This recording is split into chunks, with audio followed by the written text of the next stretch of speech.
श्री गणेशाय नमः। आज मैं आपको सुनाने जा रही हूँ गणेश जी की खीर वाली कहानी।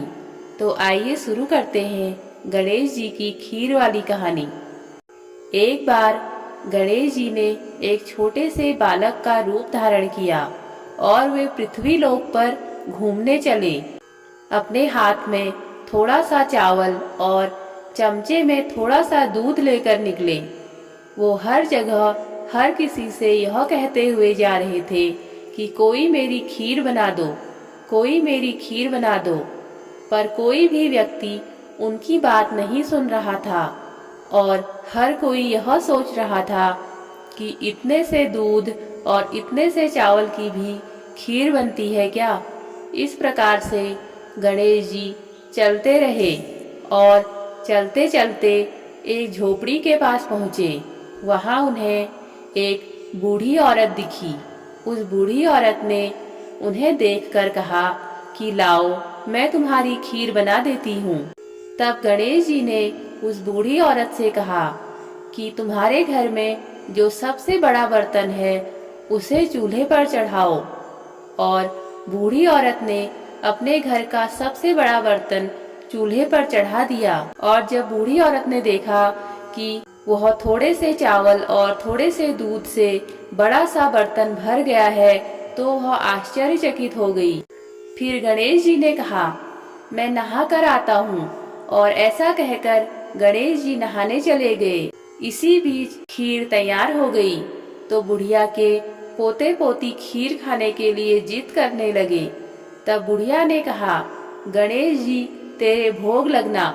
और ऐसा कहकर बुढ़िया ने चूल्हे में थोड़ी सी खीर डाली और कटोरी भरकर पोते पोती को खिला दी। और उसी समय बुढ़िया की पड़ोसन भी बुढ़िया को अपने पोते पोती को खीर खिलाते हुए देख रही थी। तब बुढ़िया ने सोचा कि यह चुगली कर देगी, तो बुढ़िया ने एक कटोरा खीर का भरकर अपनी पड़ोसन को भी दिया। और बुढ़िया की बहू ने चुपके से एक कटोरा खीर खाई और कटोरा चक्की के नीचे छुपा दिया।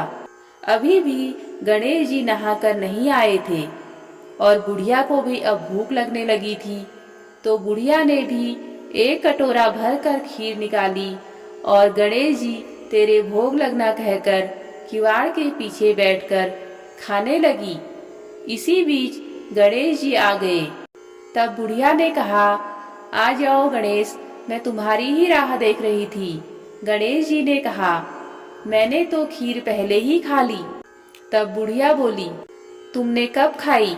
गणेश जी ने कहा, जब तेरे पोते पोती ने खाई तब खाई थी, जब तेरी पड़ोसन ने खाई तब खाई थी, और जब तेरी बहू ने खाई तब भी खीर खाई थी, और अब जब तूने खाई तो मेरा पेट पूरा ही भर गया।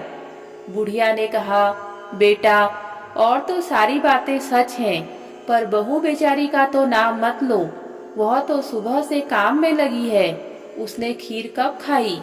तब गणेश जी ने कहा कि चक्की के नीचे देख, वहाँ झूठा कटोरा पड़ा है, और तूने तो मेरे भोग तो लगाया, वह तो वैसे ही खा गई। बुढ़िया ने कहा, बेटा, घर की बात है, घर में ही रहने दो। अब बताओ कि बची हुई खीर का मैं क्या करूं? तब गणेश जी ने कहा, यह बची हुई खीर पूरे नगर में बंटवा दो। और बुढ़िया ने खीर पूरे नगर में बंटवा दी। और इसके बाद भी खीर का बर्तन भरा हुआ ही था। और जब यह बात वहाँ के राजा को पता चली तो राजा ने बुढ़िया को बुलाया और बुढ़िया से बोला, क्यों री बुढ़िया, ऐसा बर्तन तेरे घर पर अच्छा लगेगा या फिर मेरे घर पर अच्छा लगेगा? तब बुढ़िया बोली, हे राजा, आप इस बर्तन को ले लो। और राजा ने खीर का बर्तन महल में मंगा लिया। और जैसे ही राजा ने खीर का बर्तन अपने महल में मंगाया, उस बर्तन में कीड़े मकोड़े पड़ गए और उससे दुर्गंध आने लगी। और यह देखकर राजा ने बुढ़िया से कहा, बुढ़िया, तेरा बर्तन तू ही वापस ले जा, तुझे हमने दे दिया। बुढ़िया ने कहा, राजा, आप अगर देने वाले होते तो कब का दे देते, यह बर्तन तो मुझे मेरे गणेश जी ने दिया है। बुढ़िया ने बर्तन वापस लिया और जैसे ही बुढ़िया ने राजा से खीर का बर्तन वापस लिया, वैसे ही बर्तन से सुगंध आने लगी। और घर आकर बुढ़िया ने गणेश जी से कहा, बची हुई खीर का क्या करूं? तब गणेश जी ने कहा, झोपड़ी के कोने में खड़ा खोदकर गाड़ दो। उसी जगह सुबह उठकर वापस खोदोगी तो धन के 2 भरे हुए घड़े मिलेंगे। ऐसा कहकर गणेश जी अंतर्ध्यान हो गए और जाते समय झोपड़ी पर लात मारते हुए गए तो झोपड़ी के स्थान पर सुंदर महल बन गया। सुबह बहू ने फावड़ा लेकर पूरा घर खोद दिया तो कुछ भी नहीं मिला। तब बहू ने अपनी सास से बोला कि तुम्हारा गणेश तो झूठा है। सास ने कहा, बहू मेरा गणेश झूठा नहीं है, ला मैं देखती हूँ। वह सुई लेकर खोजने लगी तो टन टन करते हुए 2 धन के घड़े निकल आए। तब बहू बोली कि सासू जी तुम्हारा गणेश तो सच्चा है। तब सास बोली, गणेश जी तो भावनाओं के भूखे हैं।